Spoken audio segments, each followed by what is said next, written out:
Kami datang menghadap hadirat-Mu Tuhan. Kami bersama-sama memuji Engkau Tuhan. Biarlah setiap pujian kami berkenan di hadapan Tuhan. Dan saat ini kami rindu untuk bersekutu dengan firman-Mu. Engkau mengurapi kami semuanya ya Tuhan. Engkau melayakkan kami, baik hamba-Mu maupun seluruh umat-umat-Mu. Untuk kami Tuhan belajar dari Engkau Tuhan, akan firman-Mu yang mendidik, yang mengajar kami. Terima kasih Tuhan, Engkau hadir dengan kekuatan-Mu yang dahsyat memenuhi tempat ini. Engkau Tuhan kirimkan malaikat pelantara surga untuk bergema atas kami. Terima kasih Tuhan, berbicaralah Allah Roh Kudus, kami siap untuk menerima berkat firman-Mu. Terima kasih Tuhan, di dalam nama Tuhan Yesus Kristus. Haleluya, amin. Puji Tuhan, salam Bapak Ibu yang dikasih Tuhan. Puji nama Tuhan, kita berkumpul bersama-sama di tempat ini karena kasih-Nya. Mari kita akan bersama-sama belajar dari firman Tuhan yang senantiasa mendidik, mengajar kita, memberikan pengertian kepada kita dan juga memberikan pengharapan yang kekal dalam kehidupan kita, orang-orang yang percaya kepada Dia, Sang Juru Selamat Tuhan Yesus Kristus. Mari kita akan bersama-sama membaca di dalam Matius pasal 6 ayat 19 sampai ayat yang ke-21. Kalau sudah ketemu semuanya, mari dibacakan yang bertugas. Matius pasal 6 ayat yang ke-19 sampai yang ke-21. Begini bunyi firman Tuhan. Hal mengumpulkan harta. Janganlah kamu mengumpulkan harta di bumi. Di bumi ngengat dan karat merusakkannya, dan pencuri membongkar serta mencurinya. Ayat 20. Tetapi kumpulkanlah bagimu harta di surga. Di surga ngengat dan karat tidak merusakkannya, dan pencuri tidak membongkar serta mencurinya. Ayat 21. Karena di mana hartamu berada, di situ juga hatimu berada. Amin. Puji Tuhan, berbahagialah kita yang membaca, mendengar dan melakukan firman Tuhan. Kita akan belajar dari pengajaran Tuhan Yesus Kristus, yaitu khotbah di bukit. Salah satunya adalah yang kita baca tadi tentang hal mengumpulkan harta. Matius pasal 6 ayat 19 sampai ayat yang ke-21. Bapak Ibu yang dikasihi Tuhan, kita sudah membaca bersama-sama bahwa Tuhan berfirman bahwa janganlah kamu mengumpulkan harta di bumi. Di bumi ngengat dan karat merusakkannya, dan pencuri membongkar serta mencurinya. Ini hal yang pertama, supaya kita tidak mengumpulkan harta di bumi. Kemudian ayat yang ke-20, kumpulkanlah bagimu harta di surga. Karena di surga tidak ada ngengat dan karat, di surga tidak ada pencuri yang membongkar dan mencurinya. Satu hal lagi, ayat yang ke-21, karena di mana hartamu berada, di situ juga hatimu berada. Bapak Ibu yang dikasihi Tuhan, perlu kita ketahui bahwa harta, ya, di dalam firman ini ada dua jenis, yaitu harta duniawi. Kemudian yang kedua adalah harta surgawi. Kalau harta duniawi, harta yang pada umumnya kita bisa lihat, bisa rasakan, ada di dalam dunia, seperti kekayaan, hal-hal yang kita miliki, ya, itu harta yang ada di dalam dunia. Harta yang di dalam dunia itu bisa berupa tanah, rumah, mobil, ternak, dan sebagainya. Itu yang kelihatan, tumbuh-tumbuhan, ladang, itu harta duniawi. Itu bersifat sementara, artinya fana, tidak kekal. Jadi dapat hilang, dapat rusak, dapat hancur. Kalau kita melihat saat ada bencana, gempa bumi misalnya, atau puting beliung, atau kebakaran yang dahsyat, harta itu dalam waktu sekejap bisa lenyap, bisa hilang. Itu harta duniawi. Kemudian yang kedua itu harta surgawi. Harta surgawi itu harta yang kita simpan di dalam kerajaan surga, yang kita kumpulkan untuk kerajaan surga. Itu bersifat kekal dan dapat mendatangkan kebahagiaan sejati, mendatangkan kehidupan di dalam kerajaan surga. Jadi Bapak Ibu yang dikasih Tuhan, itu harta duniawi dan harta surgawi. Mengapa Tuhan berfirman supaya kita mengumpulkan harta surgawi, bukan harta dunia? Kita perlu memahami, dan supaya kita tidak salah untuk memahami ya, harta duniawi atau keperluan-keperluan yang ada di dunia itu sangat kita perlukan saat kita masih ada di dalam dunia, untuk kita bisa mempertahankan hidup, untuk kita mencukupi apa yang kita perlukan, makan, minum, pakai, itu perlu kita usahakan. Amin. Kalau kita hidup terus kita diam saja, kita tidak berusaha, maka kita akan kekurangan, kelaparan, telanjang dan sebagainya. Itu harta duniawi.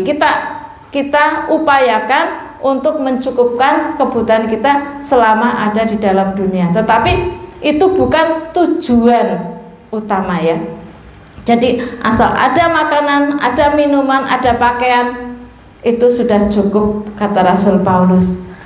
Jadi kalau yang kedua itu harta surgawi. Tuhan berfirman, kumpulkanlah bagimu harta di surga, supaya saatnya nanti kita kembali ke surga, kita memiliki harta di sana dan hati kita ada di sana. Karena tidak selamanya kita akan ada di dalam dunia ini. Kita membaca firman Tuhan dari Lukas pasal 2 ayat 13 sampai ke 21. Ini perumpamaan tentang orang kaya yang mengumpulkan harta. Lukas pasal 12 ayat 13 sampai 21. Berjudul orang kaya yang bodoh. Begini bunyi firman Tuhan. Orang kaya yang bodoh. Seorang dari orang banyak itu berkata kepada Yesus, Guru, katakanlah kepada saudaraku supaya ia berbagi warisan dengan aku. Tetapi Yesus berkata kepadanya, Saudara, siapakah yang telah mengangkat aku menjadi hakim atau pengantara atas kamu? Katanya lagi kepada mereka, berjaga-jagalah dan waspadalah terhadap segala ketamakan, sebab walaupun seorang berlimpah-limpah hartanya, hidupnya tidaklah tergantung daripada kekayaan itu. Kemudian ia mengatakan kepada mereka suatu perumpamaan, katanya, ada seorang kaya, tanahnya berlimpah-limpah hasilnya. Ia bertanya dalam hatinya, apakah yang harus aku perbuat, sebab aku tidak mempunyai tempat di mana aku dapat menyimpan hasil tanahku. Lalu katanya, inilah yang akan aku perbuat. Aku akan merombak lumbung-lumbungku, dan aku akan mendirikan yang lebih besar, dan aku akan menyimpan di dalamnya segala gandum dan barang-barangku. Sesudah itu aku akan berkata kepada jiwaku, jiwaku, ada padamu banyak barang tertimbun untuk bertahun-tahun lamanya. Beristirahatlah, makanlah, minumlah, dan bersenang-senanglah. Tetapi firman Allah kepadanya, hai engkau orang bodoh, pada malam ini juga jiwamu akan diambil daripadamu, dan apa yang telah kau sediakan untuk siapakah nanti? Demikianlah jadinya dengan orang yang mengumpulkan harta bagi dirinya sendiri, jikalau ia tidak kaya di hadapan Allah. Puji Tuhan. Ini perumpamaan yang diberikan oleh Tuhan Yesus Kristus mengenai orang kaya tetapi bodoh. Dia mengumpulkan harta banyak berlimpah-limpah hanya untuk kepentingannya sendiri. Kemudian hasilnya bertambah-tambah, dia berpikir bagaimana supaya muat tempatnya. Dia memperlebar, memperbesar lumbungnya, kemudian menimbun semua hasilnya. Dan dia berkata bahwa di dalam ayat yang ke-19, jiwaku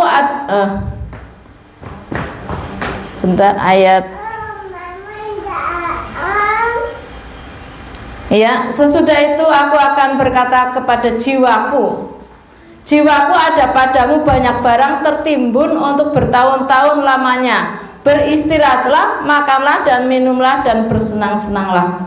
Nah, saudaraku yang dikasihi Tuhan, hidup kita itu terdiri dari tubuh, jiwa, dan roh. Kalau makanan jasmani, hasil bumi, hasil ladang itu makanan untuk tubuh. Nah, orang itu bodoh.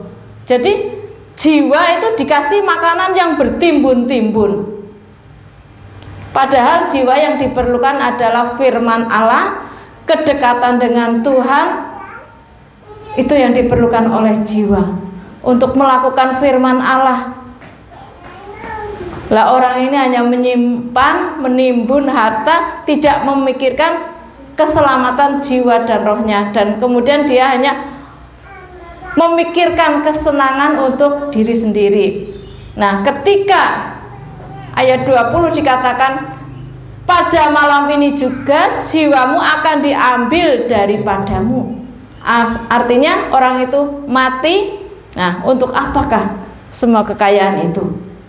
Tidak ada gunanya. Jadi saudaraku yang dikasihi Tuhan, ayat 21 mengatakan, demikianlah jadinya dengan orang yang mengumpulkan harta bagi dirinya sendiri, jiwanya binasa walaupun hartanya banyak, jikalau ia tidak kaya di hadapan Allah. Jadi kita perlu untuk kaya di hadapan Allah. Amin. Kaya di hadapan Allah, kita mempunyai harta yang disimpan di dalam kerajaan surga, mengumpulkan harta dalam kerajaan surga. Di saudaraku yang dikasihi Tuhan, ini bukan berarti kita tidak boleh berusaha, kita tidak boleh apa-apa, tetapi kita mempunyai pandangan ya, bahwa kita hidup di dunia, kita perlu sesuatu, kita upayakan sesuatu, tapi saatnya nanti kita akan hidup bersama dengan Tuhan. Kita memerlukan harta yang di surga yang kita kumpulkan, yaitu nanti kita akan mendapatkan upah, kita akan mendapatkan kemuliaan. Di saudara yang dikasihi Tuhan, supaya ada keseimbangan. Nah, orang kaya yang bodoh ini, dia kaya di dunia tetapi jiwanya binasa. Jadi saudaraku, fokus pada pengumpulan harta surgawi, bukan harta duniawi. Mengutamakan hal-hal yang kekal, yang sifatnya kekal, yang abadi. Ada pujian pro konco podo elingo ya, neng dunya piro lawase. Nanti kita akan meninggalkan dunia ini, kita harus mempunyai bekal untuk masuk di dalam kerajaan surga. Kita istilahnya di dunia ini mau mampir ngombe, dan segala sesuatunya yang kita punya kita gunakan untuk kita memuliakan nama Tuhan. Bondo harta benda kanggo sangu ibadah, untuk ibadah, untuk memuliakan Tuhan. Kemudian cara atau perbuatan mengumpulkan harta, antara lain kita harus tetap beriman dan taat kepada Tuhan Yesus Kristus. Kita yang sudah ditebus, sudah menjadi milik kepunyaannya, nomor satu kita tetap beriman, tetap setia, taat kepada Tuhan Yesus Kristus sampai akhir. Nanti kita akan mendapatkan kemuliaan dalam kerajaan surga. Kemudian yang kedua, berbuat baik dan melayani. Melayani Tuhan yang terutama, dan juga melayani sesama kita. Itu kita lakukan dengan setia, dengan tekun. Kemudian mengutamakan kerajaan Allah, mengutamakan pekerjaan Tuhan. Yang keempat, menjadikan Tuhan Yesus Kristus sebagai harta sejati. Kita mempunyai Tuhan Yesus Kristus itu kita mempunyai segalanya, karena Dia adalah Allah semesta alam, pencipta langit dan bumi, yang memiliki segala sesuatu yang ada di dalam dunia ini. Kolose pasal 2 ayat 3 mengatakan, sebab di dalam Dialah tersembunyi segala harta, hikmat dan pengetahuan. Jadi Tuhan Yesus Kristus itu memiliki harta hikmat, ya. Ada tersembunyi harta, hikmat dan pengetahuan. Artinya ada hikmat dan marifat Tuhan di dalam Tuhan. Jadi kita menjadikan Tuhan Yesus Kristus itu sebagai pusat dari segalanya. Dialah Allah yang kekal, yang menjadi juru selamat kita. Dia yang menjadi kekuatan kita, penolong kita. Hendaknya kita juga senantiasa memuliakan Dia. Kita senantiasa taat dan setia kepada Dia. Kemudian kita akan membaca dari kesaksian Rasul Paulus, ya. 2 Korintus 4 ayat 2.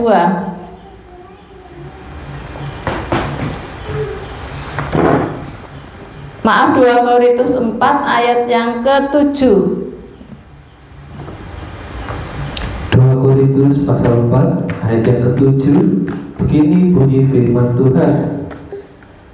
Tetapi harta ini kami punyai dalam bejana tanah liat, supaya nyata bahwa kekuatan yang melimpah-limpah itu berasal dari Allah, bukan dari diri kami. Ya, puji Tuhan. Ini Rasul Paulus mengatakan bahwa harta ini kami punyai dalam bejana tanah liat. Jadi kepenuhan Kristus yang ada dalam diri Rasul Paulus itu dikatakan harta yang sangat mulia. Kemudian Rasul Paulus diumpamakan sebagai bejana tanah liat. Di saatnya Tuhan menyatakan kuasanya, menyatakan mujizatnya, menyatakan pertolongan, menyatakan pemakaian terhadap Rasul Paulus. Rasul Paulus mengatakan bahwa itu berasal dari Allah, bukan dari diri kami. Jadi tetap untuk rendah hati, tetap untuk tidak menyombongkan diri. Jadi karena semuanya karena kasih Kristus. Kalau ada sesuatu yang dahsyat terjadi dalam kehidupan kita, pertolongan yang luar biasa, semuanya karena Kristus. Terpujilah nama Tuhan. Itu Rasul Paulus yang sering menghadapi deraan, himpitan, kesesakan. Kalau kita baca di ayat-ayat yang bawahnya, ditindas tapi tidak terjepit, habis akal namun tidak putus asa, dia dianiaya tetapi tidak ditinggalkan sendiri, dihempaskan namun tidak binasa, dan seterusnya. Begitu banyak permasalahan, problem yang dialami oleh Rasul Paulus dalam pelayanan, tapi Tuhan senantiasa menolong. Itu karena Tuhan Yesus Kristus yang menyertai Rasul Paulus. Bukan kekuatan diri Rasul Paulus, tapi karena Tuhan yang merupakan harta yang terbesar dalam kehidupannya. Kita lanjutkan untuk membaca 1 Timotius 6 ayat 18 dan 19.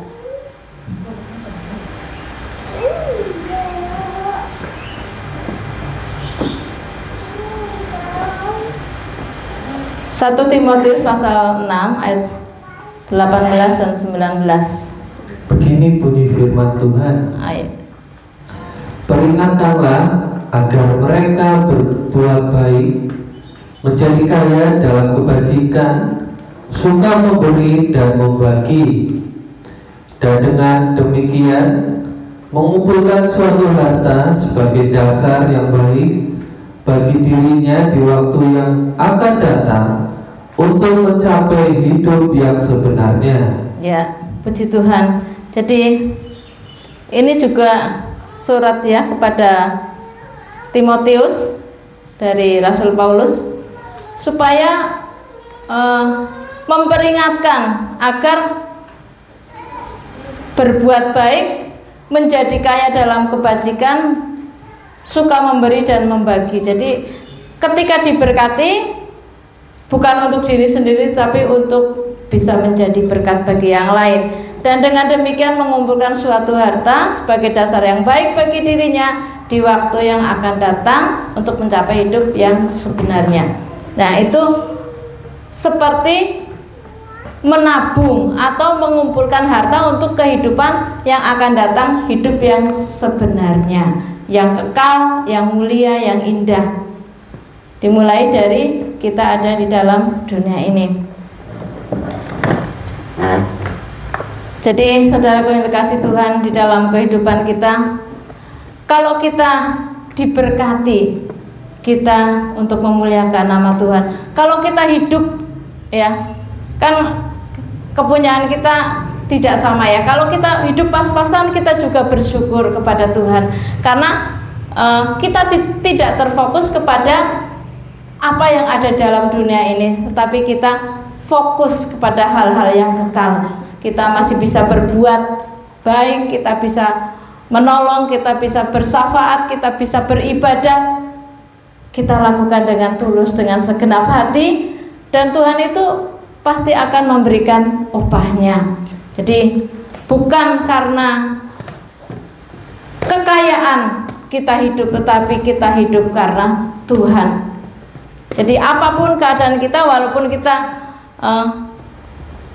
hidup sederhana, kita tidak memiliki sesuatu hal yang berharga, kita bersyukur karena kita akan dihibur, akan dikuatkan, diteguhkan, dibahagiakan saatnya di dalam kerajaan surga. Nah, kalau kita diizinkan Tuhan, diberkati di dunia ini, kita juga bersyukur karena dengan itu kita bisa memuliakan Tuhan dengan harta kita. Jadi fokus kita kepada Tuhan Yesus Kristus. Kita tetap satu itu bersuka cita, kemudian kita bersyukur, kita tetap berdoa, kita terus berjuang dalam hidup ini, positif dalam berpikir, positive thinking, kemudian positive speaking ya, berpikir positif, berkata positif, kemudian positif di dalam melakukan segala sesuatu, positive doing. Nah, itu yang ini menjadi catatan saya sampaikan kepada Bapak Ibu Saudara semuanya, supaya kita belajar untuk hidup memuliakan nama Tuhan, bersukacita, bersyukur, berdoa, berjuang, positif dalam pikiran, perkataan maupun perbuatan. Kita baca 2 Timotius pasal 1 ayat yang ke-14.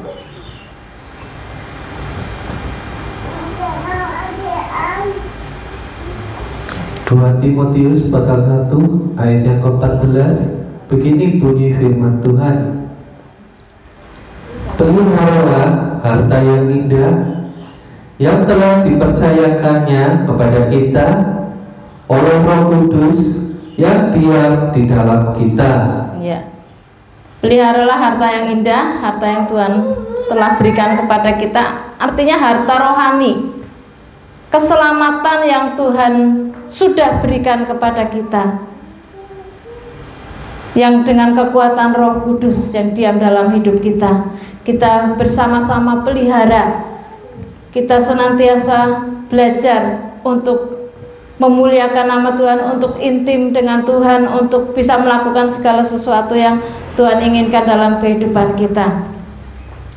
Kemudian Bapak Ibu yang dikasih Tuhan, dari hal-hal tadi yang sudah kita baca, adalah kita juga belajar untuk memahami ya, bahwa kita hidup di dunia itu sementara dan nanti kita akan beranjak ke kehidupan yang kekal dalam kerajaan surga. Jadi kita aktivitas di dunia, tetapi kita mempunyai tujuan yang kekal dalam kerajaan surga. Dan saatnya nanti kita akan mendapatkan kemuliaan, mendapatkan mahkota, mendapatkan kehidupan yang kekal, bukan kebinasaan. Amin. Kalau orang kaya yang bodoh tadi mendapatkan kebinasaan, tapi kita adalah orang-orang yang memiliki hikmat dan marifat. Kita orang-orang yang dikasih oleh Tuhan, telah ditebus oleh Tuhan, kita mendapatkan jaminan yang kekal dalam kerajaan surga. Satu ayat kita akan baca dalam Wahyu 19 ayat 8. Wahyu pasal 19 ayat yang ke-8. Begini bunyi firman Tuhan. Dan kepadanya dikaruniakan supaya memakai kain lenan halus yang berkilau-kilauan dan yang putih bersih. Lenan halus itu adalah perbuatan-perbuatan yang benar dari orang-orang kudus. Ya, jadi pada saatnya kita mendapatkan pakaian yang indah, kain lenan halus yang berkilau-kilauan. Itu adalah makna rohaninya.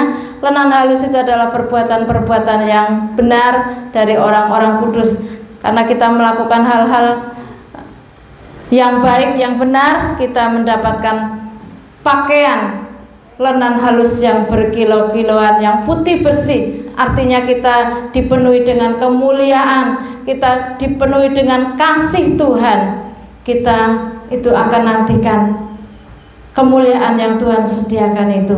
Untuk itu Bapak Ibu yang dikasih Tuhan, untuk waktu yang ada, waktu yang masih Tuhan sediakan ini, kita akan bersama-sama untuk belajar melakukan apa yang Tuhan mau dalam kehidupan kita. Kita akan lebih dekat, beriman, taat kepada Tuhan dengan setia berbuat baik, melayani, mengutamakan kerajaan Allah, dan menjadikan Tuhan Yesus sebagai Tuhan dan Juru Selamat, menjadi harta sejati, menjadi Tuhan Raja dalam hidup kita. Puji nama Tuhan, biarlah berkat firman Tuhan menjadi bagian kita bersama. Kita akan menikmati perjamuan kudus. Kita terima kasih Tuhan Yesus Kristus.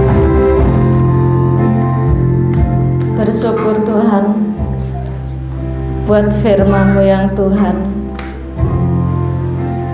telah berikan atas kami. Kami terima, kami tanamkan dalam hati kami Tuhan.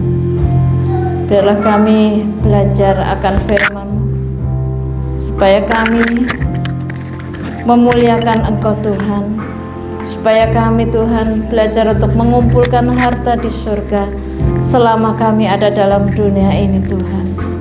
Berikan kami senantiasa hikmat dan pengertian Tuhan. Kekuatan dari Allah Roh Kudus turun atas kami. Terima kasih Tuhan, pimpinan-Mu Tuhan, penyertaan-Mu terus ada dalam kehidupan kami.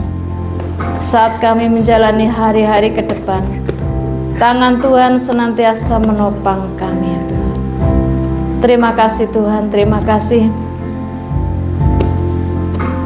Saat ini Tuhan, kami akan bersama-sama menikmati perjamuan kudus, tubuh dan darah-Mu Tuhan, yang terpih bagi kami, darah-Mu yang tercurah bagi kami Tuhan.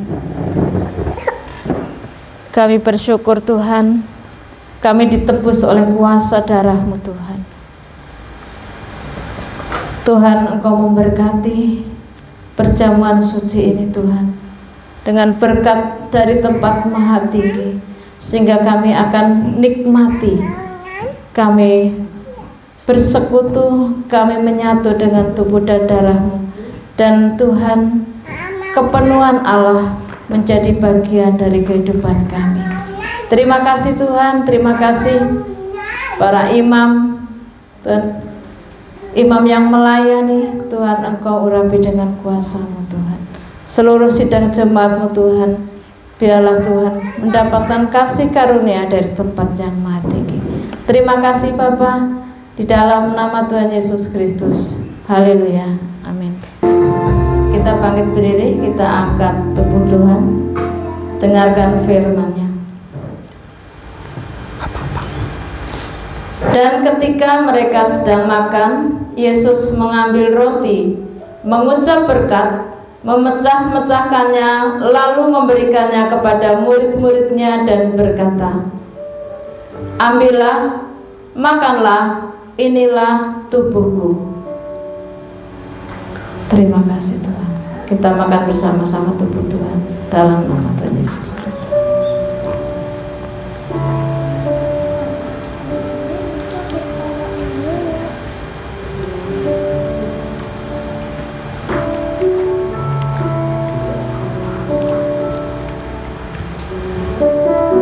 Kita angkat cawan yang berisi darah Tuhan.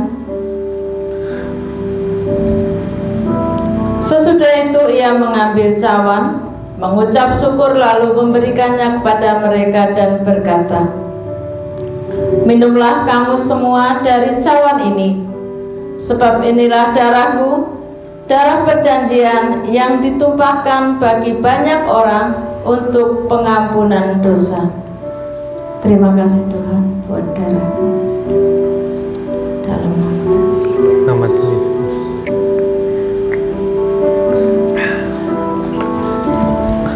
Kita berdoa bersama-sama.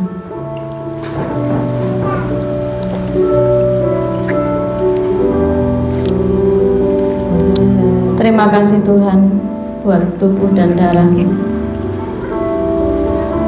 yang sudah menyatu dengan tubuh dan darah kami. Kami percaya Tuhan, kami memegang janji-Mu, dan Tuhan senantiasa mengaruniakan kasih karunia-Mu atas kami, pribadi lepas pribadi. Kekuatan yang baru Tuhan berikan atas kami, urapan kuasa baru Tuhan turunkan berlimpah-limpah atas kami. Inilah kami di hadapan Engkau Tuhan, bejana tanah liat yang penuh keterbatasan. Engkau yang maha mulia, berdiamlah dalam hidup kami, bertatalah dalam hidup kami, dalam hati kami. Engkau menjadi Tuhan dan Raja bagi kami. Terima kasih Tuhan. Jadikan hidup ini rumah-Mu, jadikan hidup ini rumah doa-Mu, rumah berkat-Mu Tuhan, sehingga menjadi berkat untuk bangsa-bangsa. Terima kasih Tuhan, terima kasih buat kehadiran Tuhan selama ibadah ini Tuhan. Engkau ada di tempat ini, Engkau hadir melawat setiap pribadi Tuhan. Terima kasih Tuhan, kami serahkan hidup kami, tubuh, jiwa, dan roh kami Tuhan, selama kami ada dalam dunia ini. Engkau Tuhan yang ada bersama kami, sampai kami masuk dalam kekekalan, di dalam kemuliaan bersama Tuhan. Terima kasih Bapa, terima kasih. Kami serahkan bangsa Indonesia Tuhan, Engkau memberkati dari pemerintah pusat sampai ke daerah-daerah. Engkau Tuhan memegang mereka, biarlah mereka diberikan roh takut akan Tuhan dan melakukan tugas dengan sebaik-baiknya ya Tuhan. Kami serahkan para hamba-Mu dan umat-Mu Tuhan di seluruh Indonesia ini, diberikan kekuatan untuk senantiasa taat setia kepada Engkau, untuk menjadi garam dan terang bagi Indonesia, bahkan bagi bangsa-bangsa. Terima kasih Tuhan, terima kasih. Engkau Tuhan memberkati juga seluruh bangsa-bangsa di dunia ini Tuhan, yang percaya kepadamu Tuhan. Tuhan lindungi pada hari-hari yang jahat. Terima kasih Tuhan, kami serahkan Tuhan kehidupan kami sepenuhnya dalam tangan Tuhan. Mari Bapa, kami serahkan juga setiap persembahan-persembahan kami yang kami unjukkan di hadapan Tuhan. Biarlah berkenan untuk memuliakan nama Tuhan dan menjadi harta yang kami simpan di dalam kerajaan Tuhan. Dan Tuhan mengembalikan dengan berlipat kali ganda, baik persembahan buah sulung, persepuluhan, persembahan sukarela maupun persembahan yang lain. Tuhan menerima dan menjadi kemuliaan bagi nama-Mu. Terima kasih Tuhan. Kami serahkan juga anak-anak-Mu Tuhan yang masih sekolah dari TK, SD, SMP, SMA sampai kuliah. Tuhan menyertai. Kami serahkan anak-anak-Mu yang bekerja. Tuhan, Engkau menyertai. Apapun yang dikerjakan, Engkau turut campur tangan. Engkau membuatnya berhasil.